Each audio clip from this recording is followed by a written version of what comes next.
পশ্চিমবঙ্গ সরকার একবার দাবি করতে পারেনি যে যতক্ষণ পর্যন্ত সমস্ত ওয়াকফ সম্পত্তি নথিভুক্ত হচ্ছে আমার রাজ্যে কিছু করতে দেবো না। একবার কি বলেছে? না, একবার বলেনি। ওয়াকফ সম্পত্তি নিয়ে, ওয়াকফ আইন নিয়ে আন্দোলন করতে গেলে বাধা দিয়েছে, ভয় দেখিয়েছে, বন্ধ করে দিয়েছে। মুর্শিদাবাদ আমাকে আন্দোলন করতে দেয়নি। নবাব সিরাজদৌল্লার জেলা, সেই জেলায় আমরা দেখেছি ওয়াকফ সম্পত্তিতে এখন মদের দোকান চালু হয়ে গেছে। ওয়াকফ সম্পত্তি দখল করে মাল্টি স্টোরি বিল্ডিং হচ্ছে।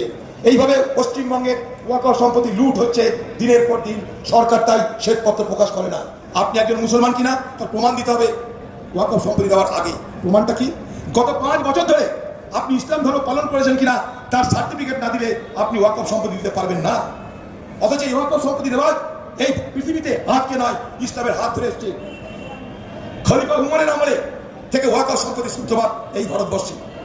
আরবি ভাষায় বলা আছে রাব্বিলুন আসাল উন সাব্বিলাল তামারাত, অর্থাৎ তোমার যা আছে তার বাইরে তুমি সমাজকে দিতে পারো। এই প্রথা মেনেই উমর খলিফার আমল থেকে এই প্রথা চালু আছে পৃথিবীর বুকে। ওয়াকফ আইন আনার মধ্য দিয়ে শতাব্দী প্রাচীন ইসলাম ধর্মের সঙ্গে, ইসলামের সংস্কৃতির সঙ্গে যার অঙ্গাঙ্গী সম্পর্ক, সেই ওয়াকফ সম্পত্তি, যে সম্পত্তি ধর্মপ্রাণ মুসলমানেরা আল্লাহ তাআলার নাম উৎসর্গ করে, সেই সম্পত্তি মুসলমান সমাজের হাত থেকে বেদখল করবার এক অপচেষ্টা হচ্ছে। এই জন্যই অপচেষ্টা হচ্ছে কারণ এই ওয়াকফ সম্পত্তিকে ভারতবর্ষের সরকার সরকারি সম্পত্তিতে রূপান্তরিত করতে চায়। আমাদের প্রতিবাদটা এই জায়গাতে, কারণ আমরা মনে করি যে একটা বিশেষ ধর্মের উপরে এই ধরনের আঘাত নামিয়ে আনার মধ্য দিয়ে ভারতবর্ষের সংবিধানে প্রত্যেকটা ধর্মের মানুষের তাদের যে ধর্মীয় সাংস্কৃতিক অধিকার আছে, আর্টিকেল 14-19 সেগুলোকে অবমাননা করা হয়। তাই আমরা এখানে নয়, পার্লামেন্টে প্রতিবাদ করেছি, আমরা সুপ্রিম কোর্টে প্রতিবাদ করেছি। আর দুর্ভাগ্য আমাদের যে পশ্চিমবঙ্গ সরকার মুসলমানদের মাসিয়া হয়ে এইখানে ভোট নেয় মুসলমানদের, সেই পশ্চিমবঙ্গের সংখ্যালঘু মুসলমান সম্প্রদায়ের মানুষ তারা দেখছে তাদের মাসিহা তাদের জীবনের মুসিবতে রূপান্তরিত হচ্ছে। ममता बनर्जी मसीहा नहीं है बल्कि मुसलमानों की मुसीबत पे तब्दील हो रहे हैं। इसके खिलाफ आवाज उठाना जरूरी था, इसलिए आवाज उठ रहे हैं। কখনো শুনেছেন এই পশ্চিমবঙ্গে আপনারা যখন আমরা ওয়াকফ নিয়ে আন্দোলন করছি, শুধু পলিটিক্যাল পার্টি হিসেবে কংগ্রেস নয়, মুসলমান সমাজের মানুষরা যখন ওয়াকফ সম্পত্তি বেদখল করার বিরুদ্ধে প্রতিবাদ করছে, তখন এই মমতা ব্যানার্জি তাকে ধমকি দিয়ে বলছে দিল্লি যেতে হবে, আমার থেকে খারাপ কেউ হবে না যদি তোমরা ওয়াকফ নিয়ে আন্দোলন করো। কেন ওয়াকফ নিয়ে আন্দোলন করার অধিকার নাই? এই ওয়াকফ বোর্ডকে জিজ্ঞেস করতে চাই পশ্চিমবঙ্গে কত ওয়াকফ সম্পত্তি আছে আপনি জানেন? 2006-7 সালে সাচার কমিটি রিপোর্ট প্রকাশ করা হয়েছিল মনমোহন সিং এর আমলে। সাচার কমিটি রিপোর্টে কথা বলছে যে ভারতবর্ষে হাজারে হাজারে ওয়াকফ সম্পত্তি আছে যেগুলো সঠিকভাবে ব্যবহার করা হচ্ছে না। তাই ওয়াকফ সম্পত্তিকে যাতে আরো সঠিকভাবে ব্যবহার করে মুসলমান সমাজের জন্য আরো রোজগার বাড়ানো যায়, সেই লক্ষ্যে এগোনো উচিত। সেই মোতাবেক তারা তালিকা প্রকাশ করলো, তাতে দেখলাম যে ভারতবর্ষে সব থেকে বেশি ওয়াকফ সম্পত্তি কোথায়? এই পশ্চিমবঙ্গে। সংখ্যা 1,48,253টা। মোট জমির পরিমাণ প্রায় 55,000 একর। আমরা জানতে চাইলাম পশ্চিমবঙ্গ সরকারের কাছে, শ্বেতপত্র প্রকাশ করতে বললাম যে ওয়াকফ সম্পত্তি কোথায়, কি আছে পশ্চিমবঙ্গে জানানো হোক। তথ্য অনুযায়ী কলকাতার টালিগঞ্জ ক্লাব, কলকাতার রয়্যাল গলফ ক্লাব, এই সমস্ত যে সম্পত্তিগুলো হাজার হাজার কোটি টাকার এই সম্পত্তি আমরা জেনেছি ওয়াকফের সম্পত্তি, সেখান থেকে ওয়াকফের রোজগার হয় না। এই পশ্চিমবঙ্গের কলকাতা শুধু নয়, পশ্চিমবঙ্গের জেলায় জেলায় যেখানে ওয়াকফ সম্পত্তি আছে সেগুলো বেদখল হচ্ছে তৃণমূলের আমলে। আমার জেলা মুর্শিদাবাদে নবাবের জেলা, নবাব সিরাজদৌল্লার জেলা, সেই জেলায় আমরা দেখেছি ওয়াকফ সম্পত্তিতে এখন মদের দোকান চালু হয়ে গেছে। ওয়াকফ সম্পত্তি দখল করে মাল্টি স্টোরি বিল্ডিং হচ্ছে। এইভাবে পশ্চিমবঙ্গের ওয়াকফ সম্পত্তি লুট হচ্ছে দিনের পর দিন। সরকার তাই শ্বেতপত্র প্রকাশ করে না। একটা ওয়াকফ বোর্ডের অফিস করেছে, ওয়াকফ বোর্ডটাই ভাঙা এখানটায়। এই ওয়াকফ বোর্ড কি করে কি করবে? স্বাভাবিক কারণে আমরা এর প্রতিবাদ করেছি। ভারতবর্ষের সরকার ওয়াকফ বোর্ডকে নথিভুক্ত করাতে চাইছে, নথিভুক্ত করাতে আমাদের আপত্তি নেই, কিন্তু যে দ্রুততার সঙ্গে যত কাগজপত্র চাইছে আর যেভাবে নথিভুক্ত করার কথা বলছে তাতে আমাদের আপত্তি আছে। এই জন্য আপত্তি আছে যে মাত্র 6 মাসের মধ্যে এত ওয়াকফ সম্পত্তি নথিভুক্ত করা অসম্ভব। শতাব্দী প্রাচীন ওয়াকফ প্রপার্টি পড়ে আছে। আপনার বাবা ঠাকুরদা তারা ওয়াকফ সম্পত্তি দিয়ে গেছে। পশ্চিমবঙ্গ সরকার কি করছে জানেন? পশ্চিমবঙ্গ সরকার চালাকি করে খতিয়ান 1 নম্বর খতিয়ানে ওয়াকফ সম্পত্তি নথিভুক্ত করছে। অনেক হয়তো আমার বাংলা বুঝছেন না, কিন্তু বোঝার চেষ্টা করবেন। खतियान 1 पे पंजीकरण हो रहे हैं वक्फ की संपत्तियां नथिभुक्त যদি খতিয়ান 1 হয় খতিয়ান 1 কোন সম্পত্তি নথিভুক্ত হওয়া মানে সেটা সরকারি সম্পত্তিতে রূপান্তরিত হয়। আপনার সমাজ, আপনার পাড়া, আপনার ম্যানেজিং কমিটি, আপনার মাদ্রাসা কমিটি সকলের জন্য যে সম্পত্তি আল্লাহ তাআলার নামে উৎসর্গ করা হয়েছিল সেই সম্পত্তি খতিয়ান 1 রেজিস্ট্রেশন করে পশ্চিমবঙ্গ সরকার সেগুলোকে সরকারি সম্পত্তিতে রূপান্তরিত করছে, ভেস্টেড ল্যান্ডে রূপান্তরিত করছে। কি বলছে পরে আমরা দেখব কি করা যায়। আপনার সম্পত্তির উপরে আপনার অধিকার থাকছে না, এখানে আমাদের আপত্তি। আপনার ওয়াকফ সম্পত্তির উপরে আপনার অধিকার থাকছে না। ওয়াকফ সম্পত্তিতে কি হয়? কবরস্থান হয়, ঈদগাহ হয়, মসজিদ হয়। কালকে যদি কবরস্থানে কোনো আপনার আত্মীয় পরিজনকে দাফন করতে যান তাহলে পশ্চিমবঙ্গ সরকারের জমিতে আপনাকে যেতে হবে, আপনার নিজের জমিতে নয়। সেখানে যদি ট্যাক্স চাই আপনাকে ট্যাক্স দিতে হবে, কারণ সেটা সরকারের সম্পত্তি। এই জায়গায় পশ্চিমবঙ্গ সরকার নিয়ে যাচ্ছে, তাই আমরা প্রতিবাদ করছি। খতিয়ান 1 এখানে রেজিস্ট্রেশন হচ্ছে বাংলা জুড়ে। পশ্চিমবঙ্গ সরকারের চালাকিটা দেখুন। 6 মাস আগে কেন্দ্রীয় সরকার বলেছিল রাজ্যকে তোমরা সম্পত্তি রেজিস্ট্রেশন করাও। 6 মাস আগে জুন মাসে পশ্চিমবঙ্গ সরকার বলল, তৃণমূল নেত্রী বলল আমি থাকতে কিছু হবে না, কোনো চিন্তা নাই, আমি রুখবো। মুসলমানরা ভরসা করলো।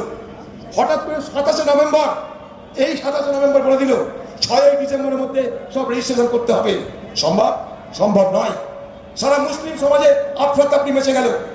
এখন কেন্দ্রের সরকারের কাছে আমরা দাবি করেছি, রাষ্ট্রপতি থেকে আরম্ভ করে ভারতবর্ষের কিরণ রিজিজু মাইনরিটি মিনিস্টার তাকে ভারতবর্ষের পার্লামেন্টে কংগ্রেস পার্টির পক্ষ থেকে সর্বোচ্চ দাবি দেওয়ার চাপ দেওয়ার পর এখন তারা বলছে যে 3 মাস আরো বাড়ালাম, তারপর তোমাদের সম্পত্তি ট্রাইব্যুনালে যাবে, তারপর ফয়সালা না হলে ভারত সরকার সেগুলোকে কবজা করবে, সেগুলোকে বেহাত করবে, বেদখল করবে।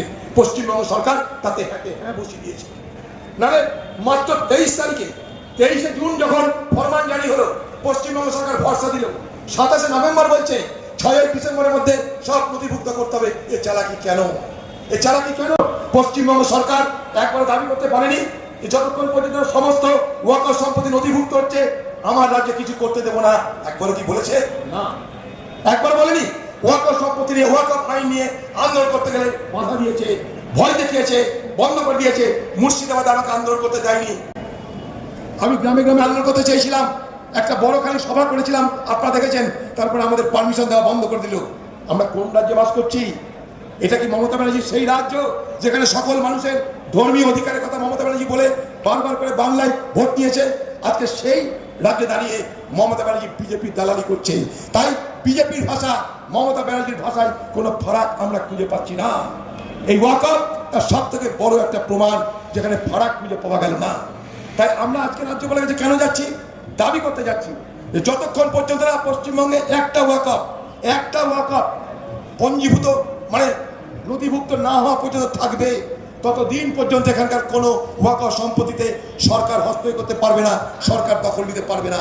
মনে করুন আজকে আপনার গায়ের জোর আছে, তাকাত আছে, আপনার এলাকায় আপনি দখল করতে দিলেন না, কাগজে কলমে যদি দখল হয়ে থাকে আজ না হলে 10 বছর পরে সেটা বেদখল হবেই। এই আশঙ্কা আমাদের আছে। কারণ ভারত সরকার এটা লক্ষ্য, ভারত সরকার মিথ্যা কথা প্রচার করছে। ওয়াকফ নিয়ে অনেক বাজে বাজে কথা বলেছে, তার প্রতিবাদ করে আমরা সুপ্রিম কোর্ট গেছি। সুপ্রিম কোর্ট ভারত সরকারের নামে নির্দেশ দিয়ে সেগুলোকে থামানোর চেষ্টা করা হচ্ছে।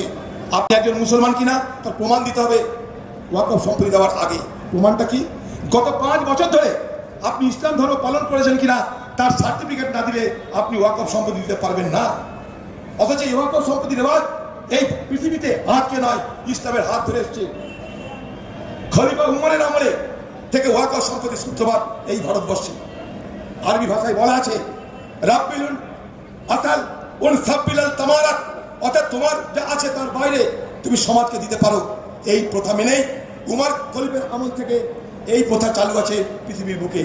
এই ভারতবর্ষে এরকম হাজার হাজার প্রপার্টি থেকে গেছে এই ওয়াকফের নামে।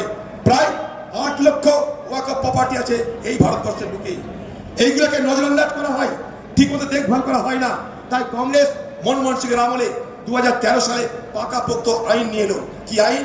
কি ওয়াকফ সম্পত্তি বেহাত করা যাবে না, কাউকে উপহার দেওয়া যাবে না, কাউকে লিজ দেওয়া যাবে না, ওয়াকফ সম্পত্তি ঠিক মতন ব্যবহার করার সমস্ত পথ ঘাট বেঁধে দেওয়া হয়েছিল 2013 আইনে। আপনারা দেখে নিতে পারেন, গণ্যমান্য সমস্ত মৌলানা মৌলবীরা এখানে আছেন, তারা দেখে নিতে পারেন।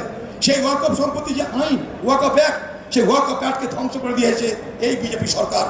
আজ থেকে বহু বছর আগে 1857 সালে যখন সিপাহী বিদ্রোহ হয়েছিল এই ভারতবর্ষের বুকে, সেই সিপাহী বিদ্রোহের সময় এই ভারতবর্ষে হিন্দু মুসলমান একসঙ্গে লড়েছিল ব্রিটিশ হুকুমতের বিরুদ্ধে। আপনাদের ইতিহাস জানা আছে। সেই সিপাহী বিদ্রোহে একদিকে হিন্দু, একদিকে মুসলমান সিপাহীরা, সেই সঙ্গে দুই সমাজের বড় বড় মাথারা, সেখানে মুসলমান হিন্দু সবাই লড়েছে। আপনারা শুনেছেন তাদের নাম, ঝাঁসি রানী থেকে আরম্ভ করে লখনৌ বেগম, হযরত মহল থেকে আরম্ভ করে নানা সাহেব, তাতিয়া তোপে, খান সাহেব থেকে আরম্ভ করে আহমদুল্লাহ শাহ থেকে আরম্ভ করে এই ভারতবর্ষে সেই সিপাহী বিদ্রোহে হাজার হাজার মানুষ শহীদ হয়েছে। দিল্লির বুকে সেদিন বাহাদুর শাহ জাফরকে বসানোর জন্য যে সিপাহী বিদ্রোহীরা অগ্রসর হয়েছিল, তার মোকাবেলা করতে পারেনি ব্রিটিশের আক্রমণে 27,000 মৌলবী সেখান থেকে শহীদ হতে হয়েছিল।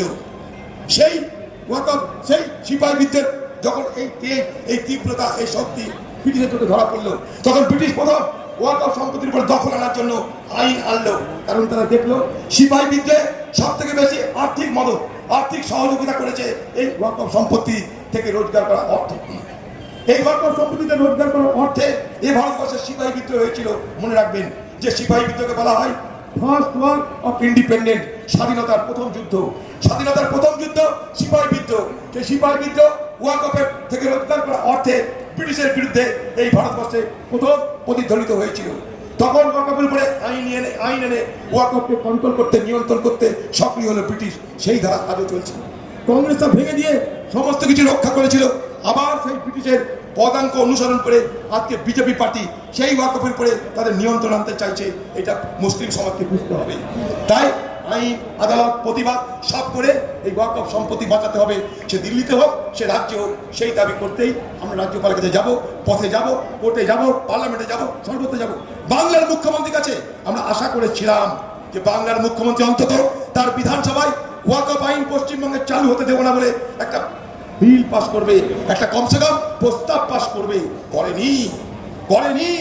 এই চালাকি বাংলার মুখ্যমন্ত্রী মমতা ব্যানার্জি মুসলিম সমাজের সঙ্গে করেছে। মুসলিম সমাজকে সে বলে দুধের গাই, অর্থাৎ যে গরু দুধ দেয়, মুসলিম সমাজের পরিচয় নাকি দুধের গাই। গায়ের সঙ্গে পরিচয় হয় মুসলিম সমাজের। এবার মুখ্যমন্ত্রী মমতা ব্যানার্জিকে বলে দিয়েছি, সেই দুধের গায়ের জোড়া লাথি পড়বে তৃণমূলের মুখে। চিন্তার কোনো কারণ নাই। সারা পশ্চিমবঙ্গ জুড়ে আর এই তৃণমূল সরকারের উৎখাতে আবার উঠে গেছে।